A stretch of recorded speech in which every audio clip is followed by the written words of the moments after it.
ইয়েমেনের মাটিতে বেজে উঠল আরও বিশ্বের গৃহযুদ্ধের দামামা। এতদিন যারা বন্ধু ছিল, যারা কাঁধে কাঁধ মিলিয়ে ইয়েমেনকে ধ্বংস করেছে, আজ তারা একে অপরের বুকে বোমা মারছে। সৌদি আরব সরাসরি বিমান হামলা চালিয়ে ধ্বংস করে দিয়েছে সংযুক্ত আরব আমিরাতের পাঠানো অস্ত্রের জাহাজ। রিয়াদ থেকে আবুধাবি, সবার চোখ এখন ইয়েমেনের মুকাল্লা বন্দরের দিকে। সৌদি বিমান বাহিনীর নিখুঁত নিশানায় পুরে ছাই হয়ে গেছে আমিরাতের পাঠানো ট্যাকটিক্যাল ভেহিকেল এবং সমরাস্ত্র। কিন্তু এর চেয়েও ভয়ঙ্কর খবর হলো, আমিরাত নাকি হুতিদের ভাড়া করতে চেয়েছিল সৌদি আরবে হামলা চালানোর জন্য। আবুধাবি প্রস্তাব দিয়েছিল, তোমরা রিয়াদে মিসাইল মারো, সব খরচ আমরা দেব।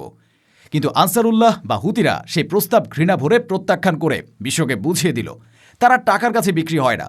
সৌদি আর আমিরাতের এই কামড়াকামড়ি প্রমাণ করে তাদের বন্ধুত্ব ছিল তাসের ঘর, যা স্বার্থের বাতাসে ভেঙে পড়েছে। আজকের ভিডিওতে আমরা দেখব মুসলিম বিশ্বের দুই মডেলের এই লজ্জাজনক লড়াই এবং হুতিদের নৈতিক বিজয়ের আসল কাহিনী। কিন্তু প্রশ্ন হলো, কেন সৌদি আরব হঠাৎ করে তাদের ঘনিষ্ঠ মিত্র আমিরাতের জাহাজে বোমা মারল? ইয়েমেনের মুকাল্লা বন্দরে কি এমন অস্ত্র আসছিল যা রিয়াদের ঘুম হারাম করে দিয়েছে? আমিরাত কিভাবে হুতিদের ব্যবহার করে সৌদি আরবে হামলা চালানোর ষড়যন্ত্র করেছিল? মুসলিম বিশ্বের দুই প্রধান শক্তি কি তবে এখন একে অপরের রক্ত চাইতে শুরু করেছে? তাদের এই লড়াই কি ইয়েমেনকে আবারও নরকে পরিণত করবে? সৌদি সমর্থিত ন্যাশনাল শিল্ড ফোর্সেস এবং আমিরাত সমর্থিত হাজরামি এলিট ফোর্সেসের মধ্যে এই রক্তক্ষয়ী সংঘাত কি প্রমাণ করে যে ইয়েমেন আসলে তাদের লুটপাটের জায়গা? হুতিরা কেন আমিরাতের কোটি টাকার প্রস্তাব ফিরিয়ে দিল? তারা কি সৌদি আমিরাতের এই কামড়াকামড়ির সুযোগ নিয়ে পুরো ইয়েমেন দখল করার ছক করছে? হুতিদের হাতে এখন কোন ট্রাম্প কার্ড আছে? এই সব প্রশ্নের উত্তর জানতে এবং আরব বিশ্বের এই নগ্ন রাজনীতির প্রতিটি মোড় উন্মোচন করতে ভিডিওটিতে একটি লাইক দিয়ে শেষ পর্যন্ত আমাদের সাথেই থাকুন। চলুন পর্দার আড়ালের সত্যটা জেনে নেওয়া যাক। ঘটনার সূত্রপাত হয় ইয়েমেনের পূর্বাঞ্চলীয় হাজরামাউত অঞ্চলের মুকাল্লা বন্দরে। সৌদি গোয়েন্দারা জানতে পারে সংযুক্ত আরব আমিরাত থেকে দুটি বিশাল জাহাজ বন্দরে ভিড়ছে। এই জাহাজগুলোতে ছিল অত্যাধুনিক অস্ত্র এবং ট্যাকটিক্যাল ভেহিকেল বা সাজোয়া যান। সৌদি আরব দাবি করেছে এই অস্ত্রগুলো আমিরাত তাদের সমর্থিত বিচ্ছিন্নতাবাদী গোষ্ঠী সাউদার্ন ট্রানজিশনাল কাউন্সিল বা এসটিসি এর জন্য পাঠিয়েছে। রিয়াদ এটাকে ডি-এসকেলেশন বা উত্তেজনা কমানোর চুক্তি লঙ্ঘন বলে অভিহিত করেছে। সৌদি বিমান বাহিনী এক মুহূর্তও দেরি করেনি। তারা সরাসরি ওই জাহাজ এবং খালাস করা অস্ত্রের বহরের উপর বিমান হামলা চালায়। মুহূর্তের মধ্যেই মুকাল্লা পোর্টের আকাশ কালো ধোঁয়ায় ঢেকে যায়। আমিরাতের পাঠানো কোটি কোটি ডলারের অস্ত্র সৌদি বোমার আঘাতে লোহা লক্করে পরিণত হয়। সৌদি আরব ফুটেজ রিলিজ করে বিশ্বকে দেখিয়েছে যে তারা কিভাবে এই অস্ত্রের চালান ট্র্যাক করেছে। তারা কঠোর হুঁশিয়ারি দিয়েছে, বৈধ সরকার এবং কোয়ালিশনের অনুমতি ছাড়া ইয়েমেনে কোনো দেশের অস্ত্র ঢুকতে দেওয়া হবে না। এই হুঁশিয়ারি সরাসরি আবুধাবির শেখদের উদ্দেশ্যে দেওয়া হয়েছে। আকাশে যখন সৌদি বিমান গর্জন করছে, তখন মাটিতে শুরু হয়েছে রক্তক্ষয়ী সংঘর্ষ।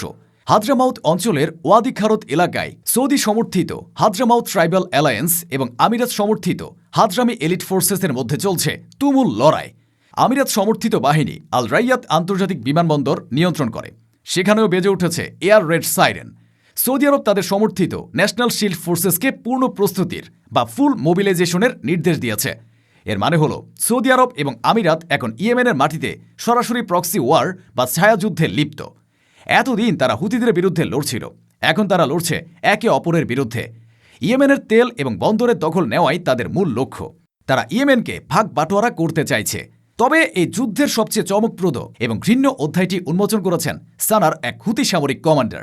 তিনি দাবি করেছেন সংযুক্ত আরব আমিরাত গোপনে হুতিদের সাথে যোগাযোগ করেছিল। আমিরাতের প্রস্তাব ছিল অত্যন্ত ভয়ঙ্কর।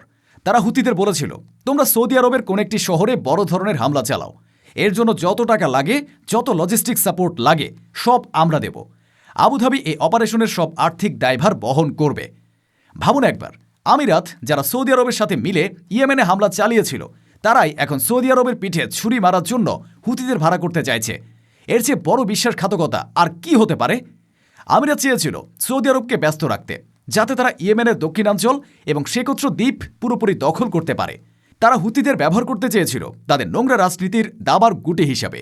কিন্তু হুতিরা বা আনসারুল্লাহ আন্দোলন আমিরাতের এই প্রস্তাব ঘৃণা ভরে প্রত্যাখ্যান করেছে। তারা স্পষ্ট জানিয়ে দিয়েছে তারা ভাড়াবাজ বা মার্সেনারি নয়। তারা টাকার জন্য যুদ্ধ করে না, তারা যুদ্ধ করে তাদের দেশের সার্বভৌমত্ব এবং ইসলামের জন্য।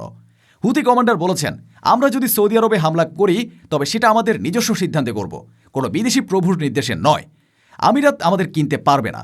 এই প্রত্যাখ্যান আমিরাতের গালে এক বিশাল চপেটাঘাত।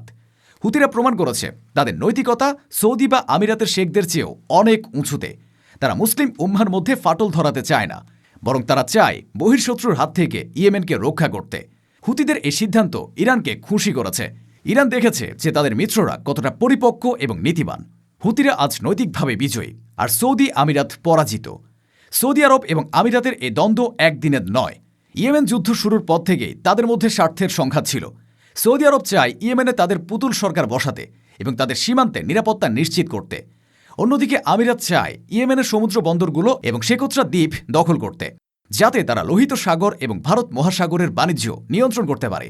আমিরাত দক্ষিণ ইয়েমেনকে আলাদা করে একটি স্বাধীন রাষ্ট্র বানাতে চায়, যা তাদের নিয়ন্ত্রণে থাকবে। সৌদি আরব এতদিন চুপ ছিল, কিন্তু মুকাল্লা পোর্টে অস্ত্র পাঠিয়ে আমিরাত যখন রেড লাইন ক্রস করল, তখন সৌদি আরব আর সহ্য করতে পারল না। তারা বুঝিয়ে দিল ইয়েমেনে সৌদি আরবের অনুমতি ছাড়া গাছের পাতাও নড়বে না। এই দুই দেশের লড়াইয়ে ইয়েমেনের সাধারণ মানুষ পিষ্ট হচ্ছে। তারা দেখছে তাদের দেশ নিয়ে দুই বিদেশি শক্তি জুয়া খেলছে। আমিরাতের লোলুপ দৃষ্টির কেন্দ্রবিন্দু হল ইয়েমেনের শেকোত্রা দ্বীপ। কৌশলগতভাবে অত্যন্ত গুরুত্বপূর্ণ এই দ্বীপটিকে আমিরাত ইতিমধ্যেই তাদের ব্যক্তিগত সামরিক ঘাঁটিতে পরিণত করেছে। স্থানীয়রা অভিযোগ করছে আমিরাত সেখানে ইসরায়েলি গোয়েন্দাদের ঢুকতে দিয়েছে এবং যৌথভাবে নজরদারি কেন্দ্র স্থাপন করেছে। সৌদি আরব জানে শেকোত্রা হাতছাড়া হলে লোহিত সাগরের নিয়ন্ত্রণ আমিরাত এবং ইসরায়েলের হাতে চলে যাবে। তাই রিয়াদ এখন মরিয়া হয়ে আমিরাতের এ সম্প্রসারণ বাঁধ বা এক্সপেনশিজম রুখতে চাইছে। দুই বন্ধুর এ লড়াই আসলে সমুদ্র পথের একচ্ছত্র আধিপত্য দখলের লড়াই। এই দুই দেশের লড়াইয়ের পেছনে আমেরিকার ভূমিকাও কম নয়। আমেরিকা দুই দেশকেই অস্ত্র বিক্রি করে। তারা চায় সৌদি এবং আমিরাতের মধ্যে প্রতিযোগিতা থাকুক, যাতে তারা বেশি বেশি অস্ত্র কেনে। আমেরিকা দেখছে সৌদি এবং আমিরাত যদি নিজেদের মধ্যে লড়তে থাকে, তবে ইরানের বিরুদ্ধে তাদের জোট দুর্বল হয়ে যাবে। কিন্তু অস্ত্র ব্যবসার লোভে আমেরিকা এই আগুনে ঘি ঢালছে। পশ্চিমা বিশ্লেষকরা বলছেন এই সংঘাতে মধ্যপ্রাচ্যের ন্যাটো বা আরব ন্যাটো গঠনের স্বপ্নকে ধুলোয় মিশিয়ে দিয়েছে। ইসরায়েলও এই ঘটনায় চিন্তিত, কারণ তাদের দুই নতুন বন্ধু সৌদি ও আমিরাত এখন একে অপরের শত্রু। সৌদি এবং আমিরাতের এই কামড়াকামড়ির সবচেয়ে বড় সুবিধাভোগী হল হুতিরা। শত্রুরা যখন নিজেদের মধ্যে লড়ছে, তখন হুতিরা তাদের শক্তি বাড়াচ্ছে। তারা এখন আরও বেশি এলাকা দখল করার প্রস্তুতি নিচ্ছে। হুতিরা বুঝতে পারছে সৌদি বা আমিরাত কেউই এখন তাদের বিরুদ্ধে পূর্ণ শক্তি প্রয়োগ করতে পারবে না। এটি হুতিদের জন্য ইয়েমেনকে পুরোপুরি মুক্ত করার এক সুবর্ণ সুযোগ। ইরানও এই পরিস্থিতি পর্যবেক্ষণ করছে। তারা দেখছে তাদের কৌশল সফল হয়েছে। আরব জোট ভেঙে টুকরো টুকরো হয়ে গেছে। হুতিরা এখন ইয়েমেনের একমাত্র বৈধ এবং শক্তিশালী শক্তি হিসেবে আবির্ভূত হচ্ছে। প্রিয় দর্শক, সৌদি আরব আমিরাতের এ লড়াই প্রমাণ করে তাদের কাছে ক্ষমতা আর তেলের খনি সব। মুসলিম উম্মার স্বার্থ তাদের কাছে তুচ্ছ। আজ হুতিরা তাদের নৈতিকতা দিয়ে জিতল, আর সৌদি আমিরাত তাদের লোভের আগুনে পুড়ল। ইয়েমেনের আকাশে এখন এক নতুন ভোরের অপেক্ষা। এ ঘটনা আমাদের শেখায় অন্যায়ের উপর ভিত্তি করে গড়ে ওঠা বন্ধুত্ব কখনো টেকে না। সৌদি এবং আমিরাত ইয়েমেনকে ধ্বংস করতে এসেছিল, এখন তারা নিজেরাই ধ্বংসের মুখে। আপনারা কি মনে করেন, সৌদি আমিরাতের এই যুদ্ধ কি ইয়েমেনের জন্য ভালো হবে?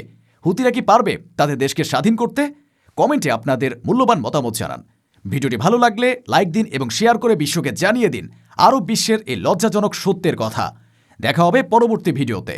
ধন্যবাদ।